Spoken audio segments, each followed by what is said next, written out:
Thanks very much, Stuart. First of all, I think it's a superb backdrop in respect of the whole of the canvas that one has to try and get one's head around when dealing with issues of global governance. And I liked particularly your reference to the core point, I think, that the reason that we're concerned about global governance is because we're confronted with a range of risks and vulnerabilities which are incapable of being addressed adequately at the national level. We don't have a paradigm, I think, that is structured today that enables us to develop a core concept of what global governance is. It's a remarkably amorphous concept. It tends to exist in the mind of the speaker or the mind of the listener in the course of every debate around this issue, whether this debate is taking place in a graduate seminar, whether it's taking place in the Security Council, whether it's taking place at the COP17 in Durban, or anywhere else, including this room here this afternoon. So the real challenge, it seems to me, is to say that the only reason that we need governance at all is to enable humans to live in comparative harmony with one another in society. That's why we need governance. If we were self-organizing, non-linear adaptive systems, then we wouldn't need any forms of governance at all. The system would work extremely well without any external constraints. But unfortunately, that isn't how things work. The reality of human existence, and it's probably simply due to our biological origins, is that we are competitive, because that's historically how our gene pools were in fact established effectively and enabled the survival of the species. We collaborate frequently, usually on the basis of some form of interest or affiliation. So we collaborate more easily with our families than we do with people who are not part of our families, and people who are part of our immediate communities more easily than we collaborate with people outside of our immediate communities. And sometimes we conflict.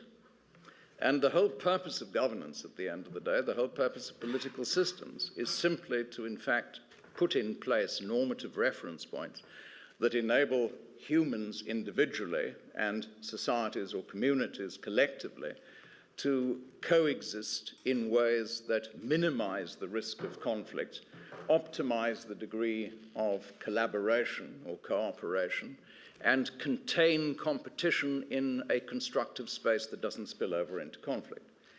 Now, implicit in everything that I've said is the fact that that's much easier at the micro-community level. It's much easier on the level where everyone understands what everyone else's motivations are, what everyone else's interests are, what rules the others are going to play. If I can anticipate what everyone around me is likely to do, I can play chess. It's relatively easy. If I can't anticipate that, then of course I am taking risks on a much larger scale in respect of everything that I do. And of course, that is what business is all about at the end of the day. It's in fact seizing asymmetric opportunity in the context of uncertainty. So this balance between cooperation and competition while seeking to contain it at sub-conflictual levels, I think, is the essence of what we try to do at all levels of governance.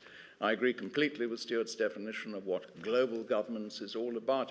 It's fundamentally about transcending the national boundary, which is the paradigm that we still have for democratic governance. It's transcending the national boundary where that is necessary in order to grapple with risks or threats which are larger and essentially outside of the control, exogenous to the span of control of the nation state in respect of the nature of the particular issue. And the list of these, Stuart's given a very good list already, but the list is as long as your arm. Broadly speaking, it seems to me that global governance should not seek to intrude into spaces where that prerequisite does not exist. You're not trying to have global governance to displace community governance or national governance. You are trying to add it on in order to be able to address challenge on a scale that cannot be addressed at levels that are easier to manage. Now, why are we? Well, let's throw in one other observation first. What we've done is not very smart. The Swedish Academy of Sciences, in response to a request last year, began a study which was completed, I'm told, in March this year. And the purpose of the study was to identify the range of international instruments that organized international behavior in different ways. So they're treaties, agreements, and other structures, but all of them are multilateral. We're not talking about bilateral agreements now. They came up with a number in excess of 158,000. 90% of these had been concluded since 1945. Now, the mere fact that none of us know what is in these 158,000 agreements that we're all notionally in some or other fashion bound by is in itself, I think, an illustration of the dysfunctionality of the approaches that we're taking in respect of this. And that, I think, causes one to try to get back to first principles in terms of trying to understand why we need certain forms of global governance today and what the nature of those might be, because that's the only way that we can, to take your 3 points, take stock of the current state, think about how rising and emerging powers are likely to act, and what forms of leadership we might then see emerging from the system. So let's think a little bit about what's happened in the world in the course of the past, I suppose, 20 years, really. What's happened in the world in the course of the past 20 years is what we normally capture under the rubric of globalization. And globalization has had a remarkable series of completely divergent consequences which have essentially put the established paradigm that has existed in various forms since the Peace of Westphalia, but preeminently has been entrenched as a global paradigm since roughly the middle of the 19th century, when empires had begun to fragment on a significant scale. Everyone's talked about 1848 many times in the course of this conference. And in the period from roughly 1848 onwards until the the decolonization movement and the immediate aftermath of 1945, we saw the creation of what we now think of as national states. They're not nation states in the true sense of the word. No one in his right mind would suggest that Switzerland or Belgium, for example, were nation states, never mind many states on the African continent. But nonetheless, they are national states in the sense that they qualify for membership of the United Nations and other multilateral institutions. Once we entered the 1990s, the wall came down in Germany, the Soviet Union imploded, and Frank Fukuyama decided to declare the end of history in an Hegelian sense. I'm not trivializing the observation. But once that occurred, the operational Western paradigm, which was adopted by an awful lot of other people, became the notion that liberal markets and liberal democracy were in fact the defining elements of the rest of history. Under those circumstances, the spread of liberal democracy and the expansion of free markets became a paradigm which was widely accepted. There was a certain amount of pushback coming out of Southeast Asia in particular until roughly 1997, and in the course of 1997 and 1998, with the Asian crisis followed by the emerging markets crisis, in a certain sense, the alternative models seemed to slip away from the center of discussion about how political and economic existence should be ordered.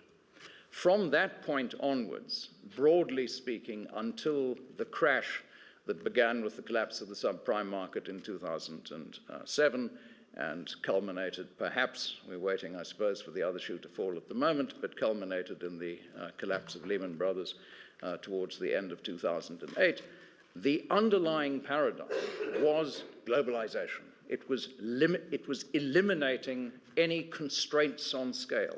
It was seeking to be able to operate on the freest possible basis across the largest possible geographies with the greatest amount of scale that was plausible. And nobody in business schools, and relatively few people in national parliaments or in schools of international studies, would have argued significantly against that proposition over that period. Plenty of qualifiers, but not too much significant opposition to the proposition. So, what did we do in the consequence? What we did in the consequence, firstly, is we lifted roughly 1.5 to 2 billion people out of poverty. And what began in 1979 in China and what happened about, I suppose, 18 years later in India in terms of government getting out of the way of the private sector, unleashed on a global scale in the developing world a scale of new opportunity and new economic advancement, I think unprecedented certainly in modern history, probably in history at large. But in the process, we created levels of complexity and levels of connectivity in respect of economic systems, social systems, political systems that completely transcend our ability to be able to comprehend them and hence to be able to model or manage them. So we have engendered levels of complexity in respect of the world at large that human minds have absolutely no ability to comprehend. Now, I'm going to take something. I've got Thierry Maleret, another Thierry, sitting next to me. A couple of years ago, we did a book on risk in respect of these things, and these particular, just illustrative stats actually come out of that particular book. But what I think one has to understand when you start connecting a lot of things up in significant ways is that an arithmetic increase in the number of elements in a system produces a geometric increase in the number of links and an exponential increase in the number of patterns that emerge. And just to scare you a little bit, 10 elements give you 45 links, but they give you 35.184 billion potential